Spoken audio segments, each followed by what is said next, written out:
unsurpassed, penetrating and perfect Dharma is rarely met with, even in 100,000 million kalpas. Having it to see and listen to, remember and accept, I vow to taste the truth of the Tathagata's teaching.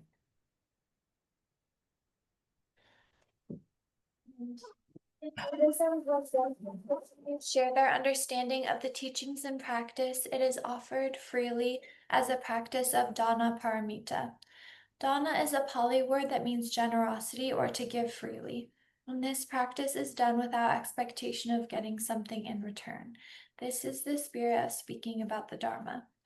Other ways to practice Dana is to offer support to those who share the teachings, to support places of spiritual practice, and to give without judgment or expectation when opportunities arise. Those who share the teachings at Great Tree do so on a Dana basis. Please support their practice by giving what you can. You can either do this directly or through Great Tree, and we will pass it on to them.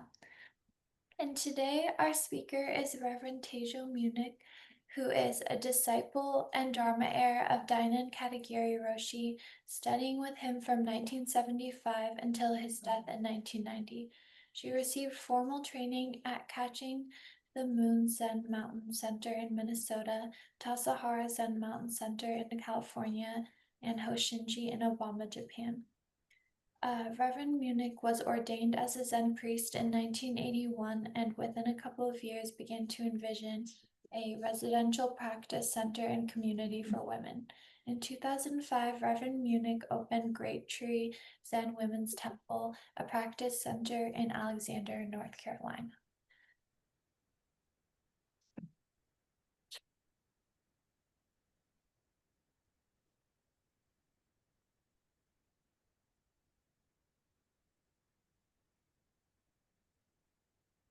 Good morning.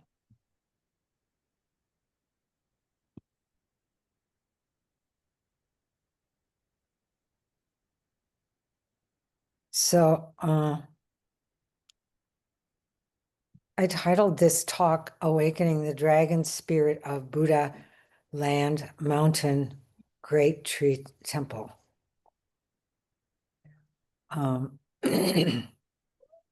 And I've had a hard time figuring out where to start with this. I was thinking this morning about how when we first started Great Tree, we we had to kind of get it up and running. It wasn't like I was taking over a temple that's already established. And in Japan, that's the way it is, that temples are already physically there. And many of them are just looking for someone to move in.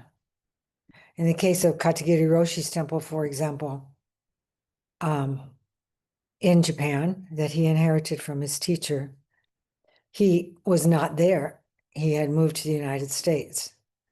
And when I visited there in 1988, after I had left the monastery, I went and stayed at his temple. And it was kind of taken over by mice and bugs and feral cats. And there I was in the midst of all of that. And it was pretty dirty. I was cleaning when I was there. That's what they teach you how to do in the monastery, how to clean. So I just started cleaning, and I was cleaning some little, they're kind of like little figurines of lions, which are kind of the protectors of the temple. They were just little figurines up on an altar, and they were, I was just cleaning them, and all of a sudden, I noticed that where I was cleaning, some white was coming up, and I was like, oh no, I ruined the paint. But I thought, well, too late, and I just kept doing it, and I realized that it was soot. and probably had been there since his teacher died. Katagiri Roshi didn't go back when his teacher died. And so there was a neighbor priest at a temple in the next town who came and did memorial services and funerals. And so they only used one little section of the temple called the Hatto, which is right in the center of temples and monasteries in Japan. It's in a ceremony hall, which we called the Hatto. I think there's also another name for the ceremony hall, but at Hosshinji, where I practiced, we called it the Hatto. And in the Hatto is a large, it's kind of an altar. It's called a shumidan. Do you know what shumidan means? I don't know what shumidan means, but Rev Teijo McMullen was speaking in August, and he said that shumidan, this it's kind of a tiered altar space, and we tried to replicate it during the mountain seat ceremony here when we were trying to create a Buddha hall or a hatto for our ceremony. And so some of you saw what I'm talking about. And we had a Buddha right at the top. And then there was another tier that actually I stood on, in another tier where we offered incense and offered sweet tea and tea and sweet water and some kind of a sweets. I don't know what we offered, cake or cookies or something. So this shumidan, which is in the middle of the hatto, Ejo pointed out that is considered the temple, that shumidan. It represents Mount Sumeru, which Katagiri Roshi used to talk about Mount Sumeru, and he talked about it as the mountain of the gods. And I don't know that I don't think that it's a real mountain, but Ejo talked about it as the center of the universe, which was, I guess, another way of looking at it. But anyway, that's what this shumidan represents. And that's maybe what the word shumidan means. I'm not sure. But anyway, so why was I talking about that?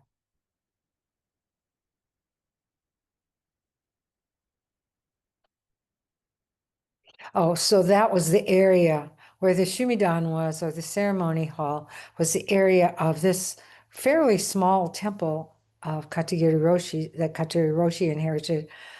It's out in the mountains. I shouldn't say way out in the mountains, but it's out in the mountains. And it's a really beautiful place because you can see the Japan seaside from there also. I was told when I was in Japan that temples and monasteries are built right near the mountains because people don't like to build there because the mountains are newer mountains and they crumble easily. But it appears to me that these mountains are not crumbling. I mean, not being affected by these mountains, or these temples are not being affected by these mountains because some of them have been there for hundreds of years. The monastery I was at, I think, was built in like 1500, and it's intact. So it's been taken care of course. And when Ejo was talking, he was talking about this caretaking of the temple. And he said, he kind of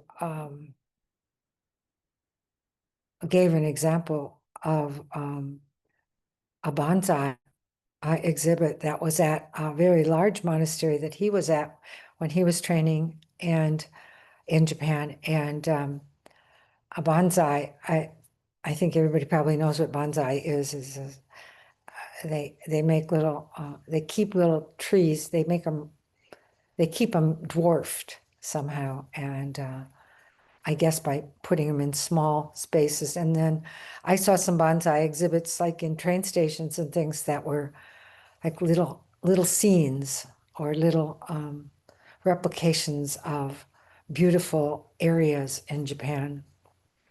And these bonsais are kind of hard to take care of. You have to really know how to keep them watered under many conditions. And but anyway, he saw this one bonsai that was, he thought a maple tree, a small maple tree, and he was very taken with it.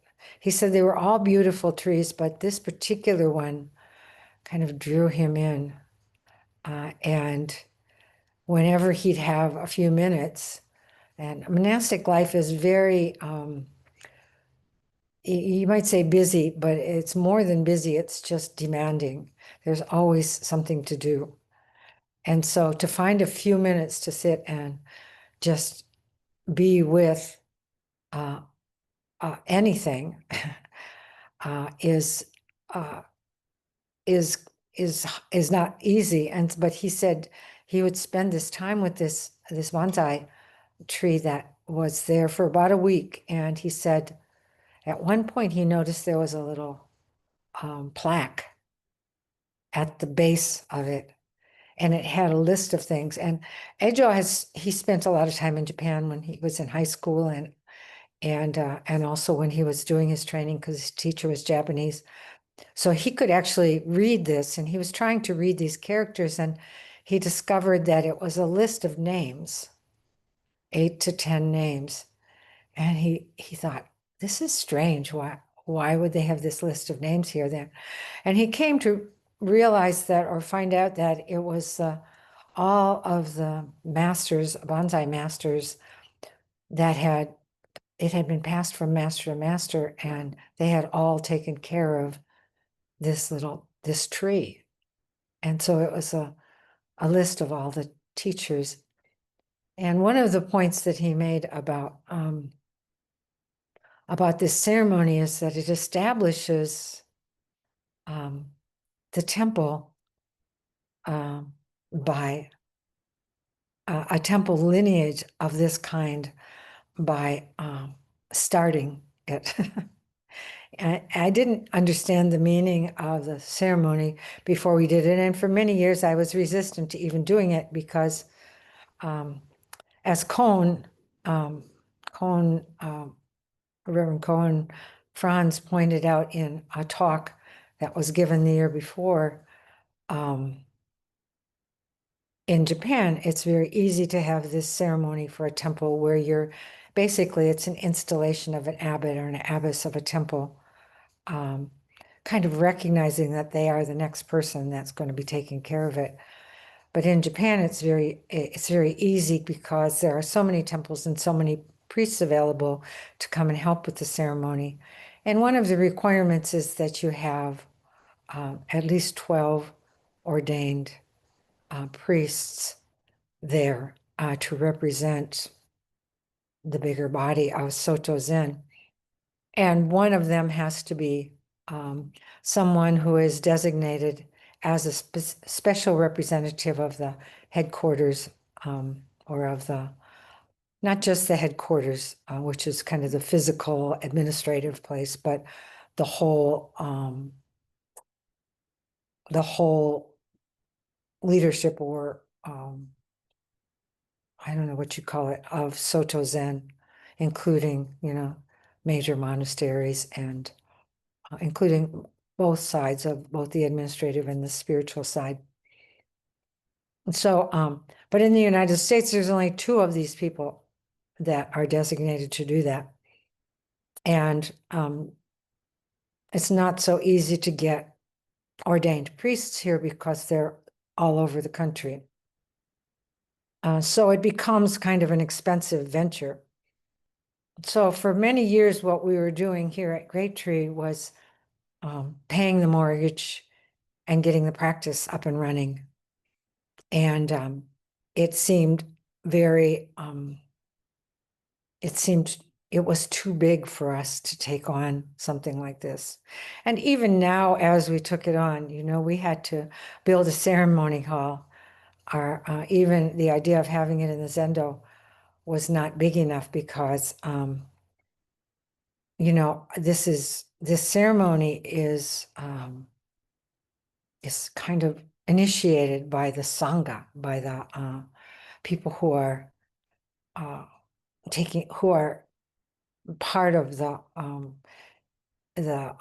community of the temple, and kind of asking someone to take this role. And the community here, it's a little hard to define what the community here is, what the Sangha is, but it includes a lot of all the Buddhists in Asheville, really, as well as all the people who come here and are affiliated, and all the people that support the temple financially, and of course, people that come and take care of things physically.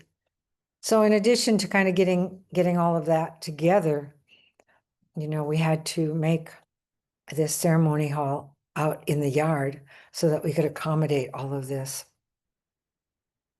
Because we don't have, the temples in Japan, when they're built, they already have a ceremony hall. And most temples in America don't.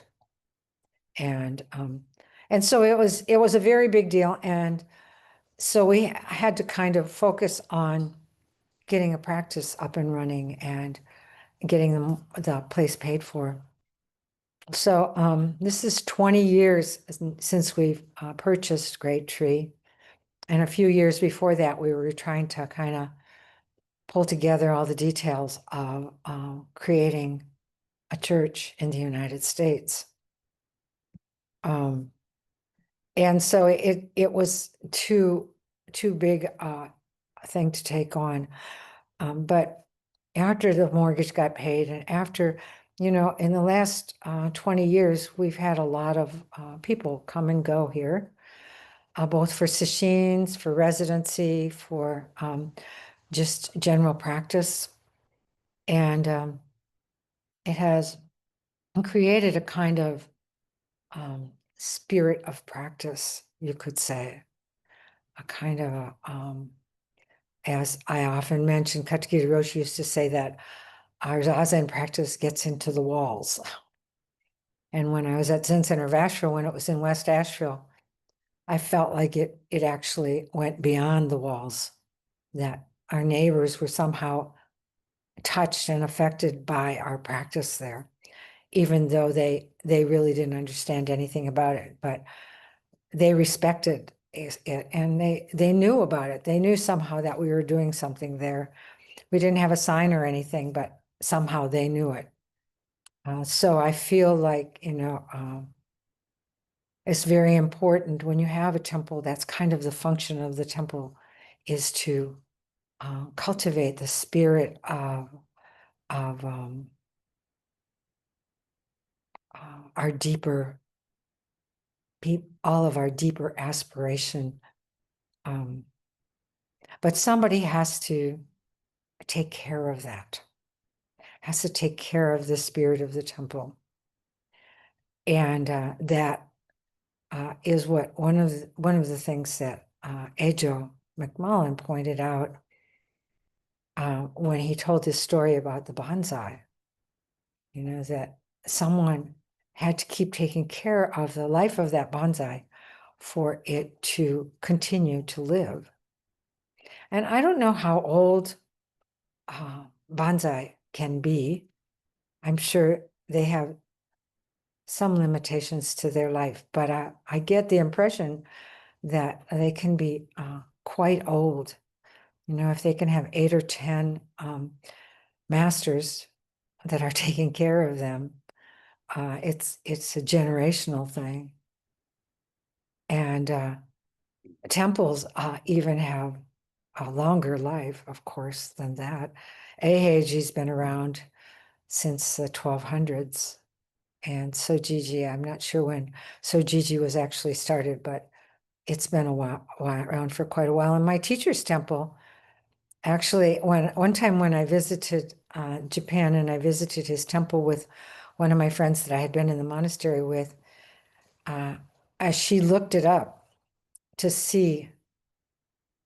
find out where it was, and told me it was on the list of historical temples. And the last time I visited in 2016 with Chimyo and some of the people from this temple, the temple, the old temple was getting ready to be torn down, and they were building a new one. So it had disintegrated to the point where they felt it needed to be replaced. So now it's been replaced, but the location is the same, and the position of the Shimidan is the same. I felt sad because that old temple was quite powerful to be in. But I understand that things, but yet, it had been there for a while. I know that his teacher moved in to there, and I don't think that it was built then. I think it had been there before that, yes, because if you look at the in one room in the back of all temples, in one room are memorial tablets for all of the people who had died that were part of that temple. And in the back room, there's a special room for the memorial tablets of all of the priests that had tended that temple. And I never counted to see how many there were, but Genjo's been there, he's seen them. There were quite a few former teachers in that room called the Kaisando. So that means that it had gone through generations, and even Katagiri Roshi's teacher, I was there in 1988, and I figured it had been at least 25 years since his teacher had died. So it went through many teachers, many tenders of the temple, just like these masters of the bonsai.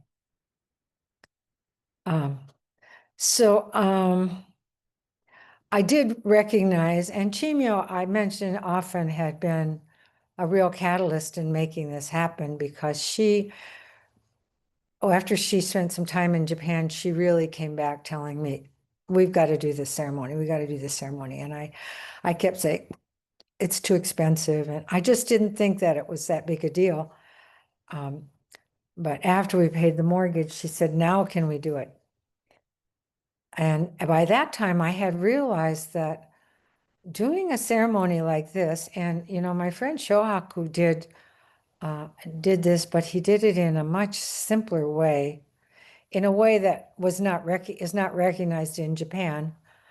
And so she said to me, how should we do this? Should we do this in the way that's recognized by Japan, or should we do a simpler ceremony?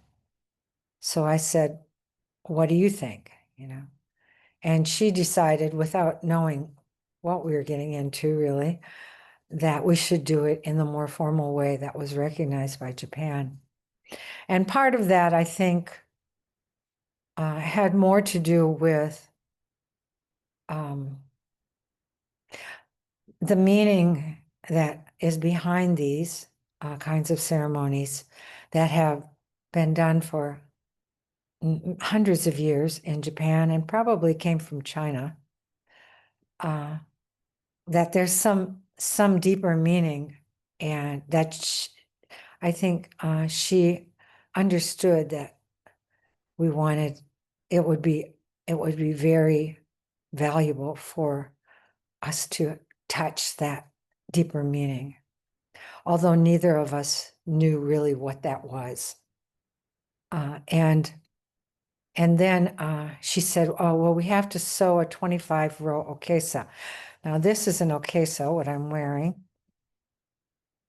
And Some of you have seen or made a rakusu, which is the smaller version of a Buddha robe.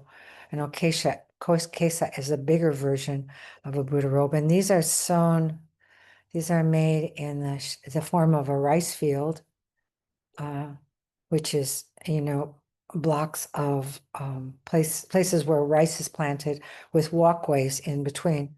It's hard to see on here because it's all one color. Sometimes they make these with different color to show the walkways and to show the rice paddies.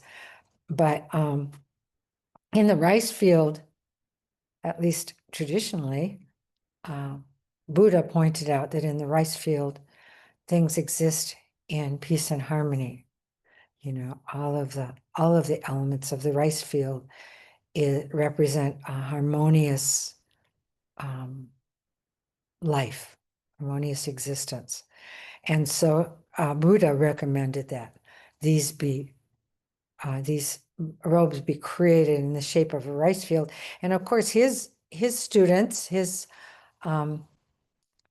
the people who studied, the monks and nuns who studied with Buddha, were wandering monks and didn't have any money. So he suggested that they find fabric that was tossed away and use that, dye it all the same color, and then use that for their robes. And so they're patched together.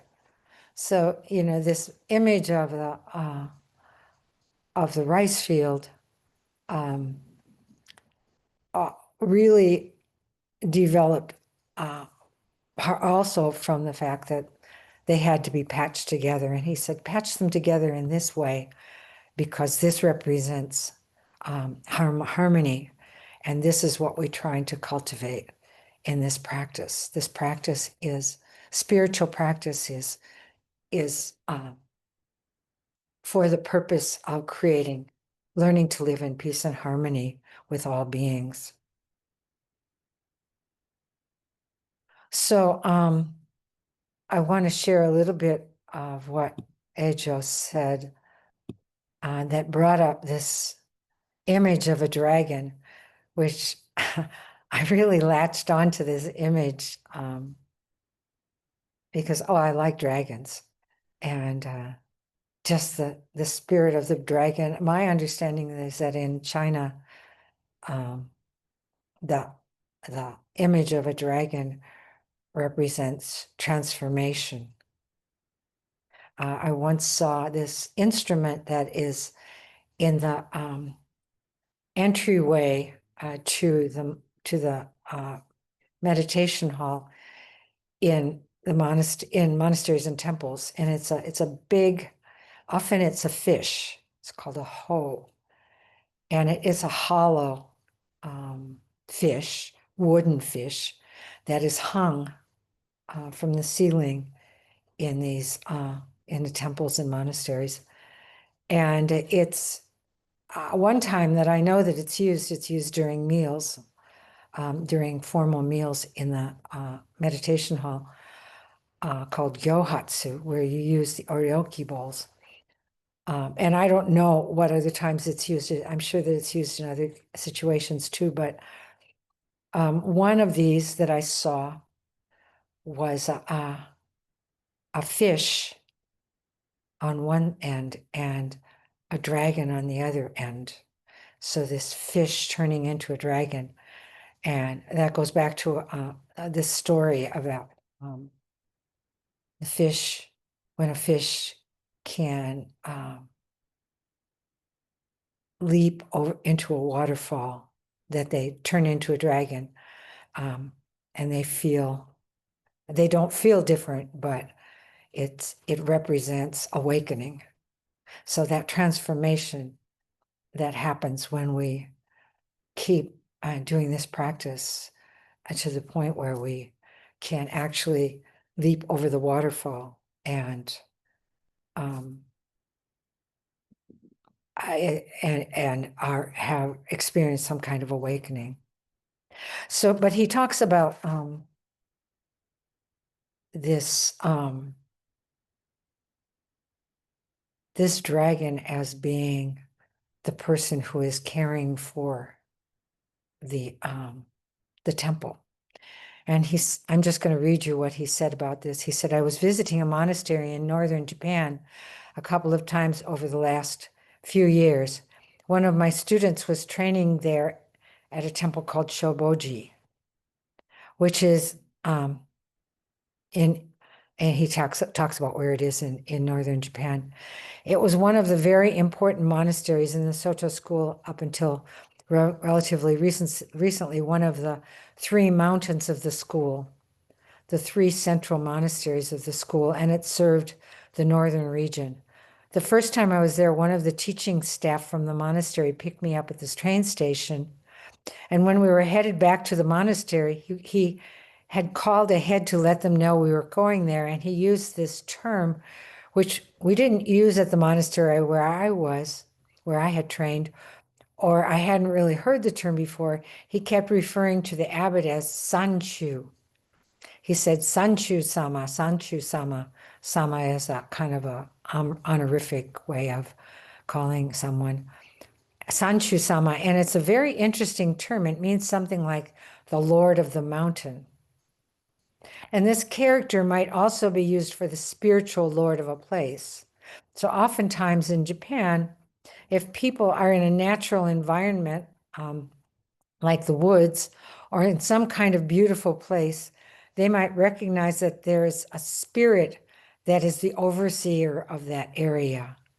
In the Japanese term, they use is the Japanese term they use is nushi, and it's the being that spiritually oversees that area. And so the Sanchu sama, in this case, he was using this term to refer to the abbot of this monastery, that he was a kind of nushi, this caretaker of the mountain. And that really struck me. Now, Shoboji is really out in the mountains and has a beautiful temple and is the geographically sacred mountain there, which is very important. But regardless of whether that is geographically there or not, the spiritual center, the nushi of the mountain, is important. And it needs to be somebody who knows about that, who dedicates their life to developing deep intimacy with that spiritual center of the place, a person who serves the mountain in the way that the bonsai plant was served by the successive important bonsai masters. And then he talks about when he was on pilgrimage in another part of Japan, and there's this island called Shikoku, which is on the western side of Japan. And at one time, there was I think a Shingon priest, which is a different form of Buddhism, who set up a pilgrimage of temples around the mountain. And I don't remember how many temples there are. Maybe he says here. Oh yeah, there's 88 temples around this island. And people still do that pilgrimage. A lot of monks will walk that pilgrimage and sometimes even stay at temples along the way. And some of you met Tenku when she was here. Tenku did that pilgrimage and found her teacher when she was doing that pilgrimage. And so Ejo also did that pilgrimage. And he said when he was doing the pilgrimage, somehow he met this monk who had a temple that was not on the pilgrimage, but was nearby. And he was invited to the temple to stay for a few days, and they needed a rest. It's quite a strenuous journey to walk all these temples. In some parts are really very strenuous and difficult.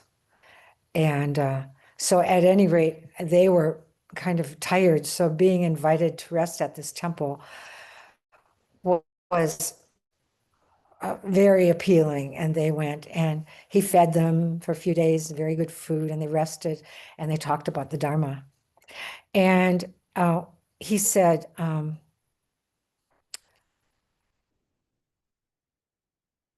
and this monk told them, he said, "Oh, this mountain, I've come to restore this mountain because the Nushi of this mountain," he called it a dragon. The dragon of the mountain was no longer healthy. It was not circumambulating the temple as it should be. And he told us that for a mountain to be spiritually healthy, there's always a dragon, or there's always this earth spirit.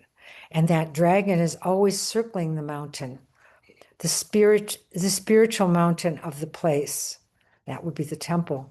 And he said that because the temple had fallen out of use and people had not cared for the mountain properly, he's talking about the temple, that the dragon had gone to sleep and was no longer circling the mountain.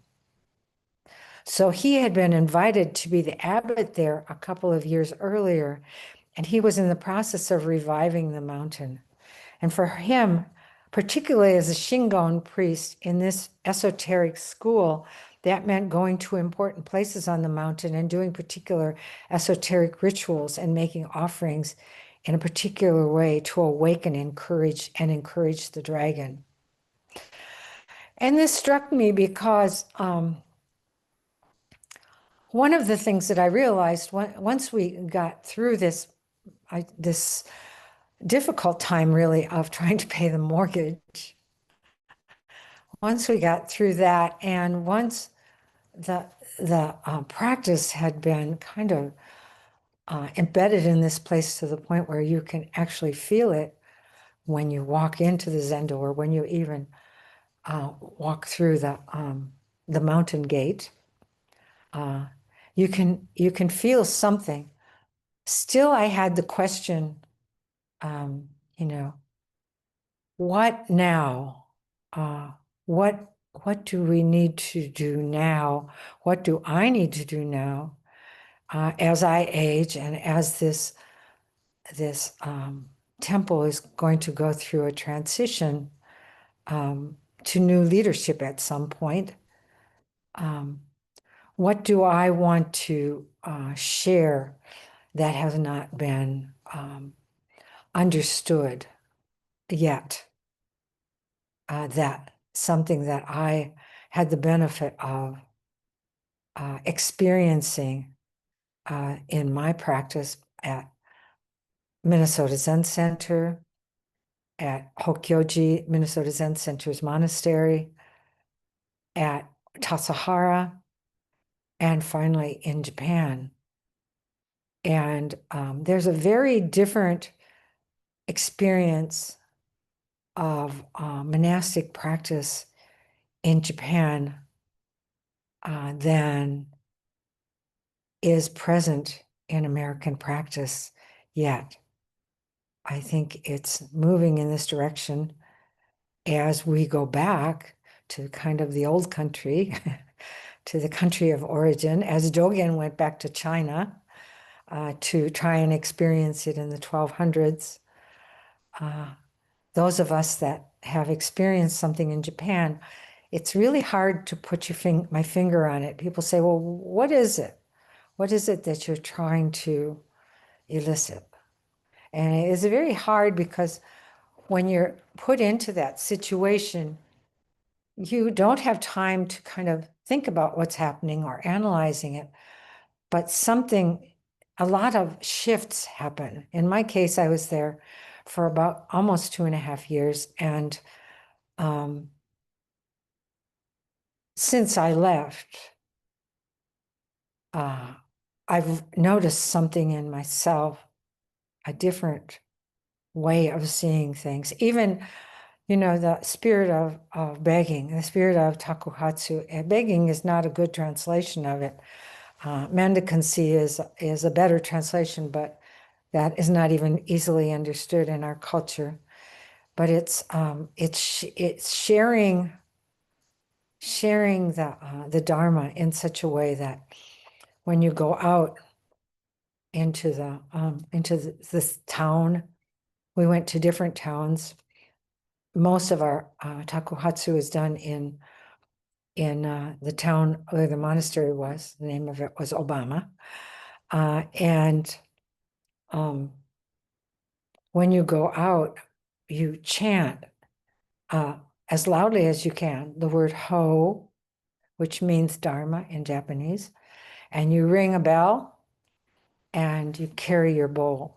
And you also have a bag around your neck, because frequently you get things like rice and different kinds of food, especially in the fall at harvest time. But usually people would put some kind of money in your bowl. And when we went out, what this bell and this chanting was intended to do was to kind of, by sharing the word, by saying the word Dharma, awakening in people who couldn't live in the monastery, their deeper understanding of spirituality. So that in itself, I think, is something that I have felt passionate about introducing at Great Tree, because it's a very traditional practice, goes back to China, and is not, of course, practiced much in this country, although I know people who've done it in this country successfully. But we can practice the spirit of dana by not turning it into some kind of exchange. Like if you come to Great Tree, you pay this much in order to participate in what we're doing here. And this is not common in the United States, and it's very hard to do this practice, even for Katagiri Roshi. You know, in Japan, when monks live in a temple, he lived in a temple with his teacher for a long time, and he once told us a story about how they were kind of supported by the people in the village. When I was there were 30 families in that small village of Kitara, and they supported the monks at the temple, even without them particularly having to go out and do begging practice, takuhatsu practice. They supported them by bringing food. And when I stayed there, that happened. Food would just appear in the hall in the entry of the temple. And they came up to the temple and asked me when I was going to come and do takuhatsu in the village. And I felt so indebted to them for taking care of me. One of the families in the village invited me to dinner every day and invited me to take a bath there. The bath at the temple was not working anymore. It was a very old-fashioned kind of bath that I think those older ones are heated by wood-burning stoves. In the monastery, that's how we heated our bath. And so, you know, it was too old to function anymore.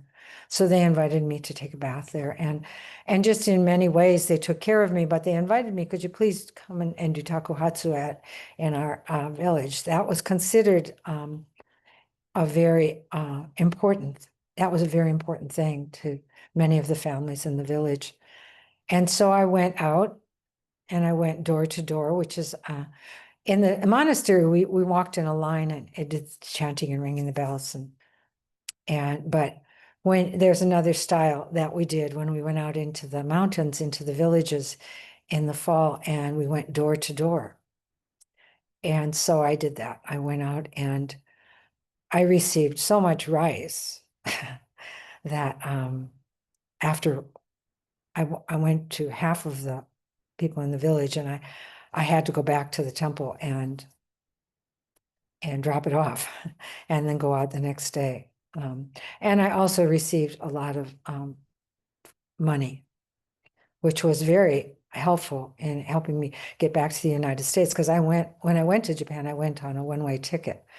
And so one of the things I was doing when I was staying at Katagiri Roshi's temple was to go out to the surrounding towns and doing begging. But I hadn't thought to do it in the village because they were already taking care of me. But to them, it was a very important thing for the monk to show up at their door and do takuhatsu. So this is, the spirit of, it's not really begging. It's really giving the Dharma, which is really the practice of monks and nuns, sharing the Dharma without any expectation of getting something in return. But it also allows and people as their lifestyle to, it allows them to participate in the practice in some way and awakens in them the spirit, whatever it is for them. He says, well, I'm not, he goes on to say, well, I'm not a Shingon priest, so I don't think about it in quite the same way. I always remember that image that if our temples are to be vibrant, we have to take care. We have to care for that, the spirit of the place. We have to care for it. It's not just a human thing. It's not just that we use the dragon as a kind of metaphor for the human spirit, but the spirit of the place itself. And I have a sense that Great Tree, all of you who practice there, have some sense of what that dragon is. And I'm not sure that that's the case. Maybe some sense of it, because at the center of our practice is sitting and looking at a wall, zazen, sitting quietly, and by that quiet sitting, awakening to our strengths and our weaknesses, things that we don't often pay attention to because we're too busy. When we get busy in our lives, we don't actually have time to reflect on what our strengths are and what our weaknesses are. But the value of that, of course, is that we can bring about more balance in our lives by noticing what things are obstacles and what things we can cultivate. So it's been very much on my mind. What is the spirit and of this that I want to share, and how can I share it? Asking myself those questions. And this answered it in a way because the temple itself, if taken care of, has the benefit of all of the people who come here bringing their deeper intention, their bodhicitta, their way-seeking mind, their letting go and seeing what happens. And also, recognizing in the ceremony, we recognize the spirit of the earth spirits, this dragon that carries the spirit of the natural world. And we recognize, and interestingly enough, the position of where our earth god, earth spirit god was, we could create an altar because it was outside. There was a stump from a tree that we had just had to remove because it was dead. And so we made the stump into the earth spirit altar, tree stump. And then there was the ancestors altar. And I'm pointing to these directions because these are the traditional places where in every temple in Japan, there's an earth spirit statue on one side, which comes from China, and the ancestors altar on the other side, which is Bodhidharma. And in our case, we also recognize Bodhidharma's teacher, who was a woman, Prajna Tara, and at our ancestors' altar. And then there was also, we recognized the spirit of which Katagiri Roshi brought to Minnesota Zen Center and Hokyoji. And so I don't know how to describe exactly what this means, but I think that through our practice of Zazen and through our letting go of our ideas about what spirituality is, or what Zazen is, or what we should be doing or could be doing, or what will make us make our temple a greater place. Aside from those ideas is the spirit which comes up through all of us through our practice of Zazen, when we recognize what our true nature is and what our strengths are and what we can share with others. Just that recognition brings about our ability to create a kind of sangha where we can help each other, and both by supporting each other and by the difficulties that dealing with the difficulties that come in spending a lot of time with other people. These are things you learn in the monastery for sure. So that's all I really have to say, I guess, because time is running out. But I'd like to at least take a few minutes in case somebody has something they would like to share about this.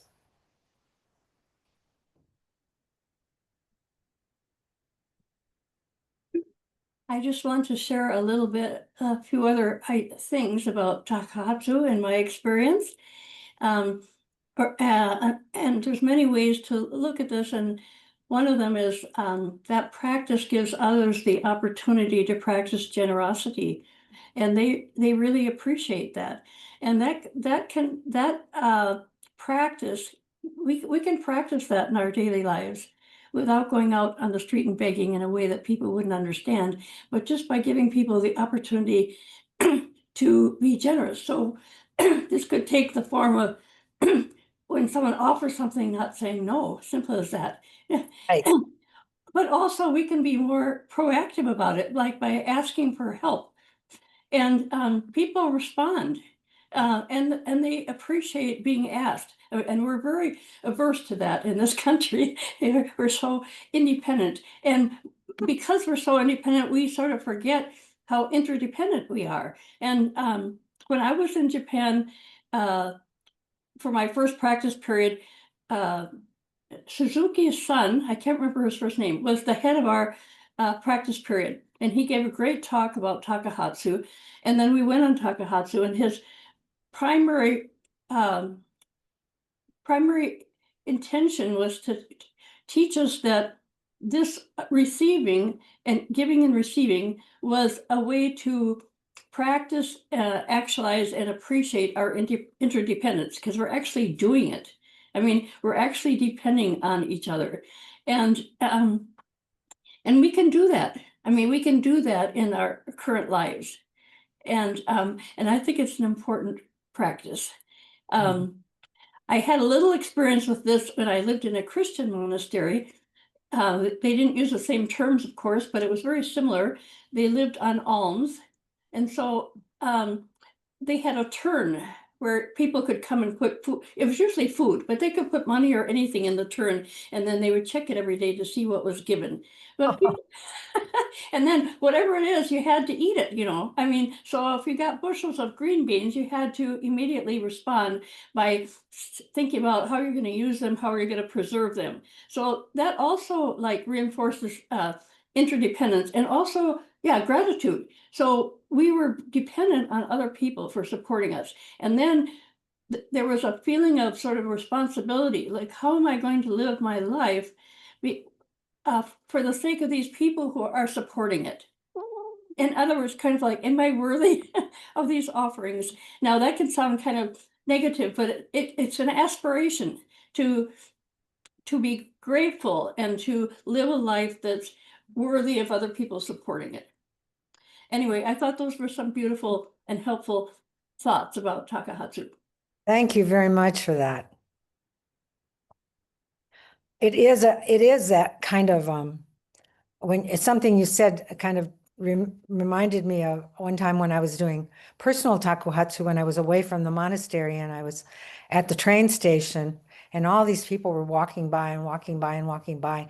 And I remember I was standing there, I was starting to get cramps in my legs, and I was chanting, I was really getting tired, and I was thinking, why aren't these people giving me any money? And then I thought, oh, I'm so greedy. I shouldn't even be a Buddhist priest. And then I thought, no, that's why I need to be a Buddhist priest, because these things, even though it was humiliating to me to even think in this greedy way, it really pointed out to me something about myself that I really wanted to tweak a bit. Mm-hmm, mm-hmm. And it gave me a whole different perspective on the value of this practice in general and takuhatsu specifically, So It's kind of a mirror of ourselves. yes, yes, yes. Do you want to? Oh, she was saying thank you. Are there any other thoughts? I know we're already over, but thank you very much. I'm really glad that you shared that with us. Well, did you happen to see the cat that was on my shoulder here? Anyway, that cat is from Toshoji. It was Oh, a feral. really? From Japan? Yes. When I first practiced period in 2012, I brought home a feral kitten. And she didn't respond to me for 9 years. I mean, she didn't let me touch her until a couple months ago. And now she comes and asks for some petting. Those feral cats at Katagiri Roshi's temple wouldn't even drink the milk that I put out for them. They wouldn't let me get anywhere near them. They were so Right. cute. They wouldn't, yeah. And even though she was a kitten, we all thought that she would become civilized in quite a short time, but she didn't. It was almost like a genetic inherit in her being that she had to be this way. They're And kind of wild. I don't know what changed, but she's come around. Wow, congratulations. Any other thoughts? Let's finish up then. May the merit of this practice May the merit of this practice benefit all beings benefit all beings and bring peace. and bring peace. Thank you. Now I'll do 3 prostrations and then we'll have the exit bows.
Thanks, everyone.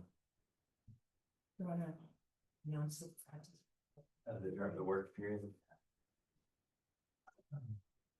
Yeah, so for those who can stick around, we're gonna do about an hour of just working together, which is an important element of the practice.